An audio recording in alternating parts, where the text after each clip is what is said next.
Scythia was a region of Central Eurasia in classical antiquity, occupied by the Eastern Iranian Scythians, encompassing parts of Eastern Europe east of the Vistula River and Central Asia, with the eastern edges of the region vaguely defined by the Greeks. The ancient Greeks gave the name Scythia to all the lands northeast of Europe and the northern coast of the Black Sea. The Scythians, the Greeks named for this initially nomadic people, inhabited Scythia from at least the 11th century BC to the 2nd century AD.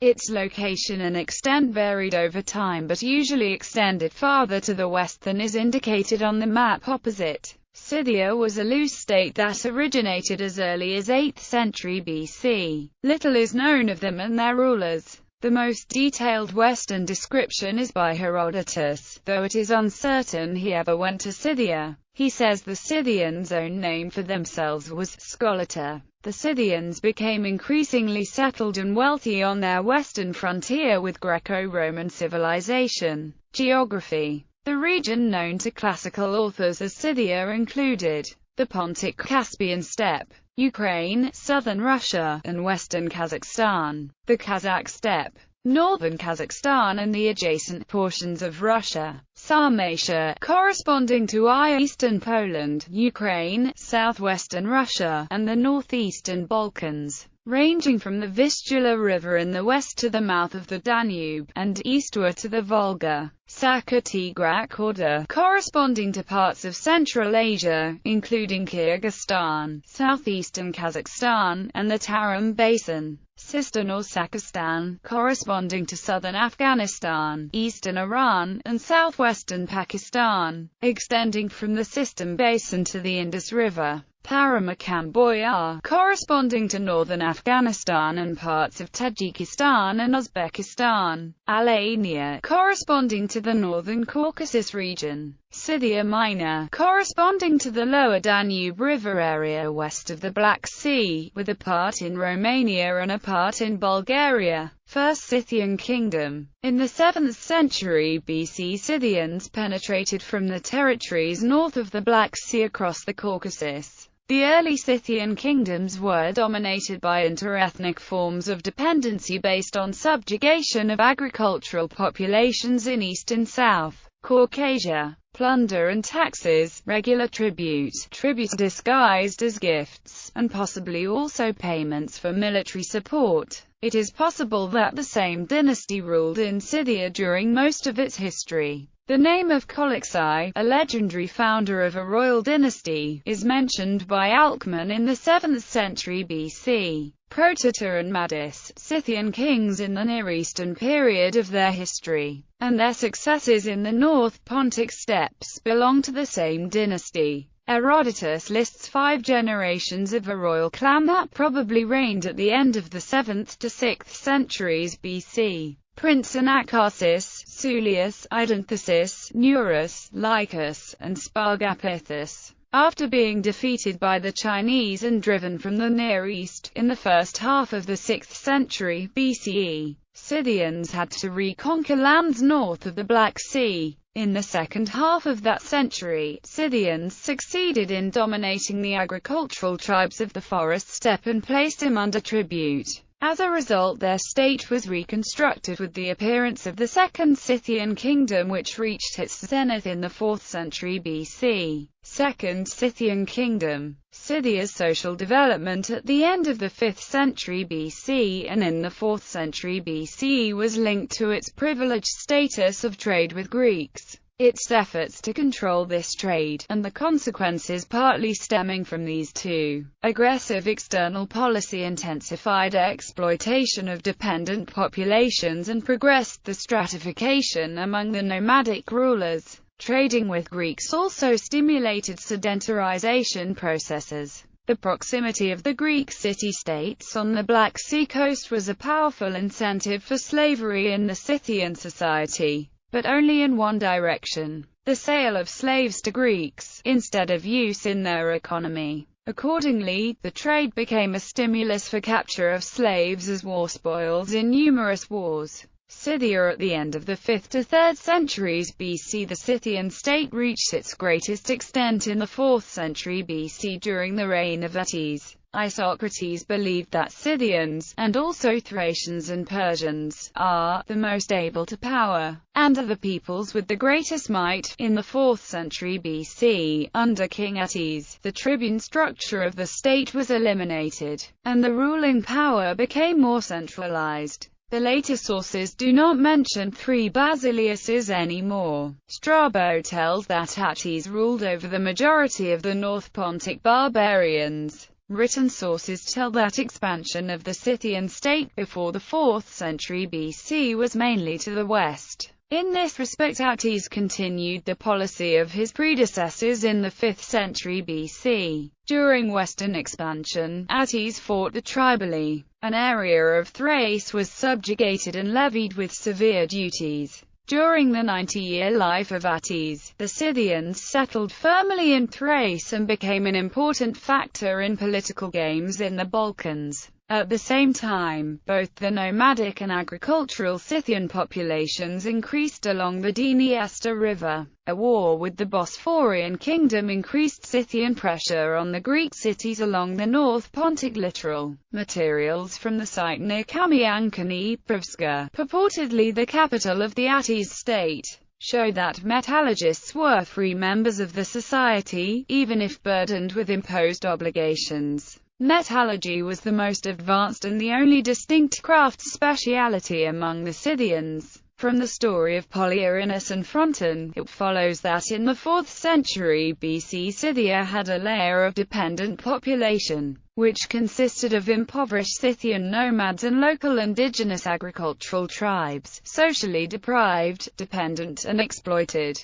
who did not participate in the wars, but were engaged in servile agriculture and cattle husbandry. The year 339 BC was a culminating year for the Second Scythian Kingdom, and the beginning of its decline. The war with Philip II of Macedon ended in a victory by the father of Alexander the Great. The Scythian king Attis fell in battle well into his 90s. Many royal kurgans are dated from after Attis's time, and previous traditions were continued, and life in the settlements of western Scythia show that the state survived until the 250s BC, when in 331 BC Zopyrion, Alexander's viceroy in Thrace, not wishing to sit idle, invaded Scythia and besieged Pontic Olbia. He suffered a crushing defeat from the Scythians and lost his life. The fall of the Second Scythian Kingdom came about in the second half of the 3rd century BC under the onslaught of Celts and Thracians from the west, and Sarmatians from the east. With their increased forces, the Sarmatians devastated significant parts of Scythia and, annihilating the defeated,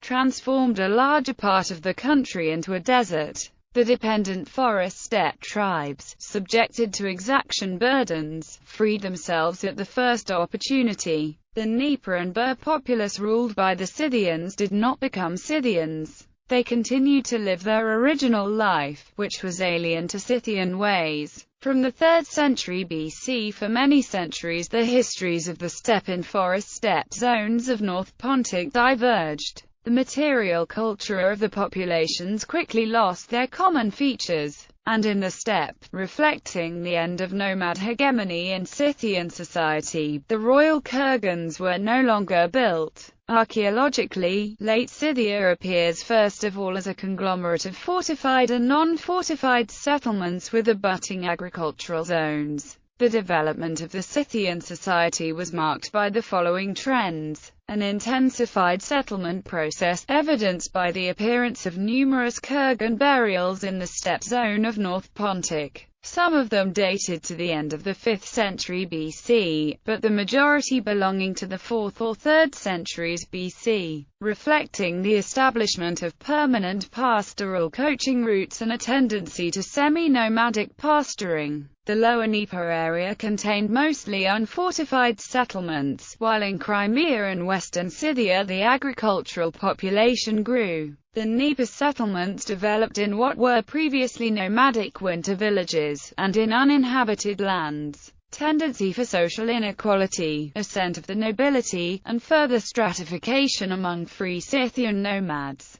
The majority of royal kurgans are dated from the 4th century BC. Increase in subjugation of the forest steppe population, archaeologically traced. In the 4th century BC in the Dnieper forest steppe zone, steppe-type burials appear. In addition to the nomadic advance in the north in search of the new pastures, they show an increase of pressure on the farmers of the forest steppe belt. The Boryspil kurgans belong almost entirely to soldiers and sometimes even women warriors. The bloom of steppe Scythia coincides with decline of forest steppe. From the second half of the 5th century BC, importing of antique goods to the Middle Dnieper decreased because of the pauperization of the dependent farmers. In the forest steppe, kurgans of the 4th century BC are poorer than during previous times. At the same time, the cultural influence of the steppe nomads grew. The Senkov kurgans in the Kiev area, left by the local agricultural population, are low and contain poor female and empty male burials.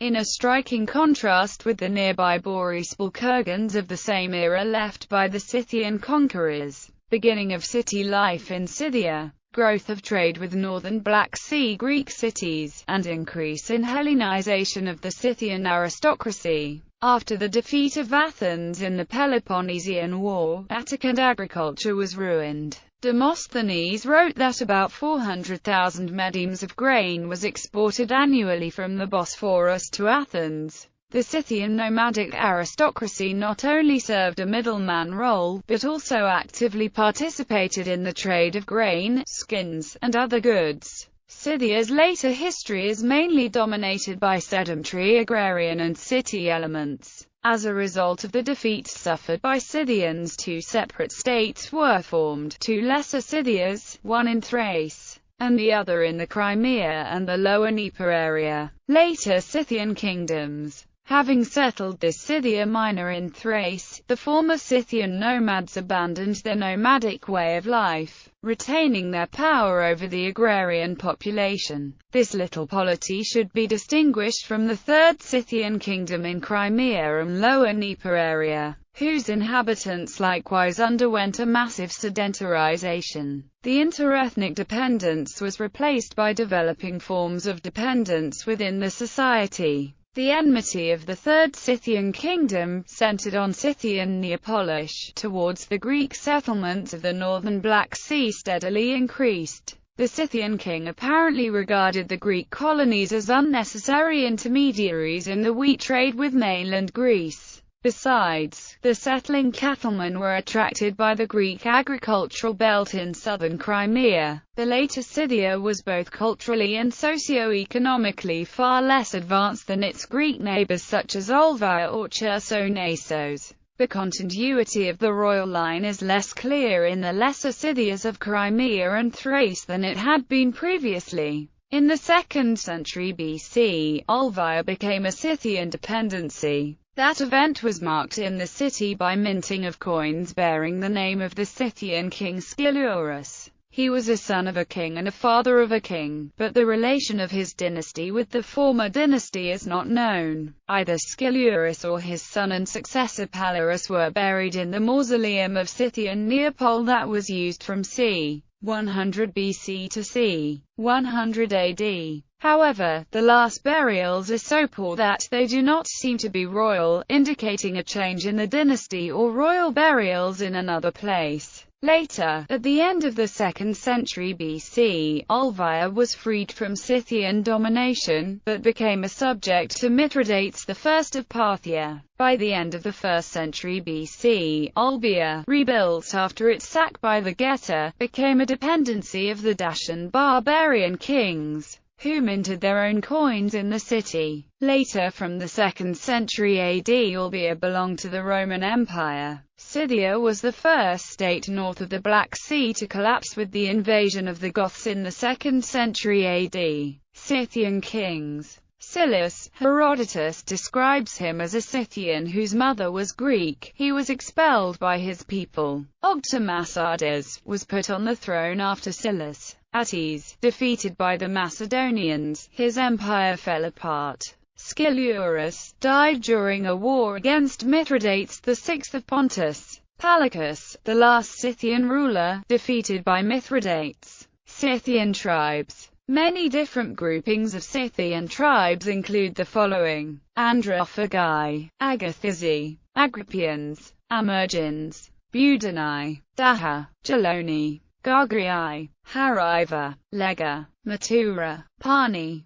Saka, Saka Hamavaga, Saka Tigrak order, Shoran. Art and literature. In his later years, Ovid wrote the poems Tristia and Epistulae ex Ponto about his exile in Tomish. Alexiv, U.A.L. Chronology of Eurasian Scythian Antiquities borne by New Archaeological and 14c Data. Radiocarbon, Volume 43, Number 2b, 2001, pp. 1085-1107. Bunker, Emma C. Nomadic Art of the Eastern Eurasian Steppes. The Eugene V.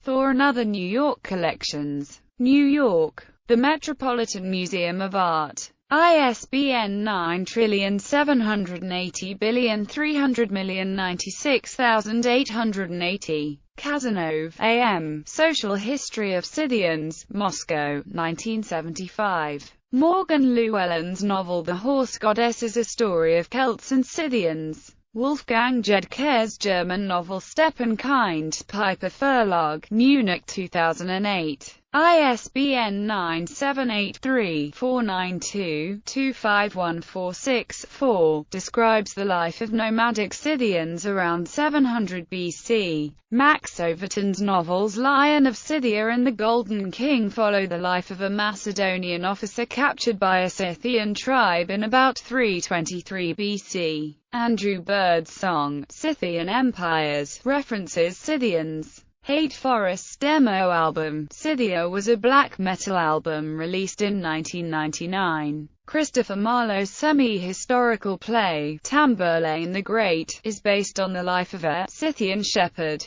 The video game, Prince of Persia: The Two Thrones, portrays the Scythians as powerful warriors who take control of the Persian capital city, Babylon. The video game, Super Brothers: Sword and Sorcery EP, is set within a fantastical version of Scythia. The nameless protagonist is informally referred to as the Scythian. In the turn-based strategy game Rome, Total War, Scythia is featured as an unplayable barbarian faction.